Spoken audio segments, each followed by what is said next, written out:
नमस्कार सभी छात्रों को मेरा प्यार भरा नमस्कार। आज हम वीरों को प्रणाम इस कविता का अध्ययन करने वाले। आप सभी को पता है हमारा भारत देश 1947 को स्वतंत्र हुआ और इस आज़ादी को पाने के लिए बहुत सारे वीरों ने, राष्ट्रभक्तों ने अपनी जान की बाजी लगाकर हमें स्वतंत्रता मिली है। तो हमें इस कविता के माध्यम से उन्हीं सभी लोगों को प्रणाम करना है जिनकी बदौलत आज हम अच्छी ज़िंदगी जी रहे हैं। तो उन सभी वीरों को प्रणाम इस कविता के माध्यम से किया गया है। और इस कविता के लेखक है कवि है रमेश दीक्षित जी। इनके द्वारा ये लिखित वीरों को प्रणाम यह देशभक्ति पर आधारित एक कविता है। तो कविता का स्पष्टीकरण जो विवेचन होगा वो ध्यान से आप सभी बच्चे सुनिए। देश की मिट्टी का कण कण है जिन्हें प्राण से प्यारा, प्रणाम ऐसे वीरों को सौ सौ बार हमारा। देश की मिट्टी का कण कण, देश की मिट्टी का हर एक कण जिन्हें प्राण से प्यारा है, प्रणाम ऐसे वीरों को एक बार नहीं सौ सौ बार हमारा। ऐसे जो वीर है जो अपने देश की मिट्टी के लिए मर मिटने के लिए हरदम तैयार रहते हैं, ऐसे वीरों को हमें एक बार नहीं सौ सौ बार नहीं, जितनी बार चाहे जितने बार हम प्रणाम करें वो कम होगा। लेकिन ऐसे वीरों को हमें हमेशा याद रखना चाहिए, उन्हें हमेशा प्रणाम करना चाहिए। यह ऐसी धरती है जहाँ पर गंगा जमुना बहती।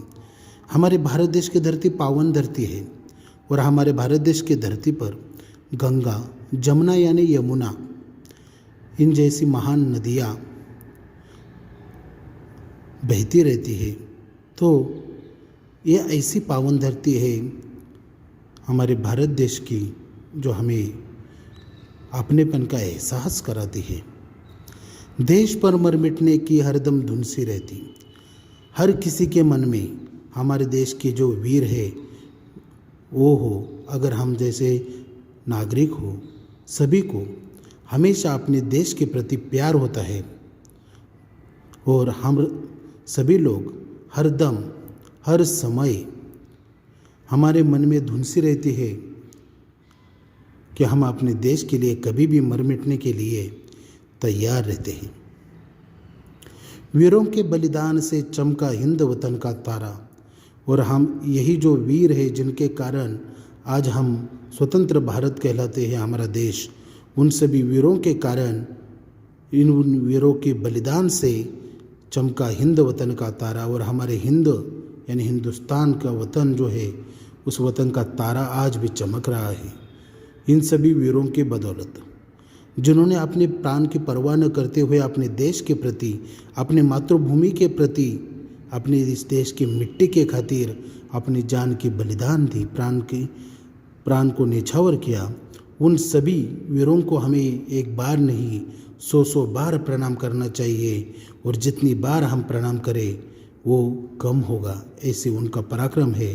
तो उसके बारे में इस कविता में विस्तृत बताया है कि ऐसे वीर है।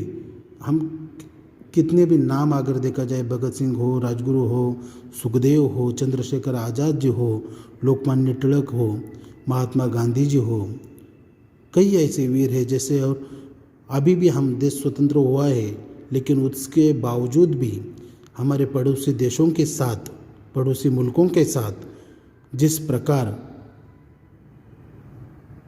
कुछ अनबन होती रहती है, उस समय कैसा भी माहौल हो, उस समय हमारी जो सेना है वो कभी भी पीछे नहीं हटती।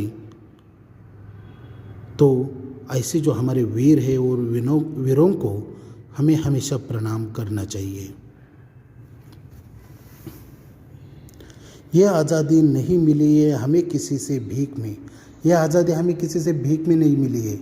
इस आज़ादी को पाने के लिए हमारे देश के वीरों ने, देश के देशभक्तों ने जो अपने प्राणों का बलिदान दिया है, जो परिश्रम किया है, वो भूलने वाली बात नहीं है। यह आज़ादी हमें किसी से भीख में नहीं मिली है, उसे हमने हासिल किया है हमारे वीरों के प्राण बलिदान, त्याग, शौर्य, पराक्रम, इन सभी चीज़ों से ये आज़ादी मिली है। ये आज़ादी हमें किसी से भीख में नहीं मिली है। सीखा हम लोगों ने कुछ तो प्राणार्पण की सीख में, और इस देश के प्रति अपने प्राणों को अर्पण करना, यह हमने इन सभी वीरों से सीखा है। देश की मिट्टी का कण कण है जिन्हें प्राण से प्यारा, और देश की मिट्टी का हर कण कण जिन्हें प्राण से प्यारा है। सलाम ऐसे वीरों को और प्रणाम ऐसे वीरों को, एक बार नहीं 100 बार हमारा। तो इस प्रकार ये कविताओं में देश के देशभक्त हो, वीर हो, उन सभी को प्रणाम किया है, उनके प्रति कृतज्ञता व्यक्त की है।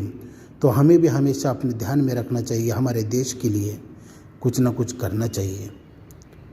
और हमारे देश के जो वीर है, सिपाही है, देशभक्त, उन सभी को हमें हमेशा सलाम करना चाहिए, उनका आभार मानना चाहिए, क्योंकि उनके बदौलत ही हम खुशी की ज़िंदगी जी पा रहे हैं। तो हमें हमेशा ध्यान में रखना चाहिए, इन सभी वीरों के बदौलत हमारी ज़िंदगी आज खुशियों से भरी हुई है। हमेशा उनको याद कीजिए, उनको प्रणाम कीजिए। धन्यवाद।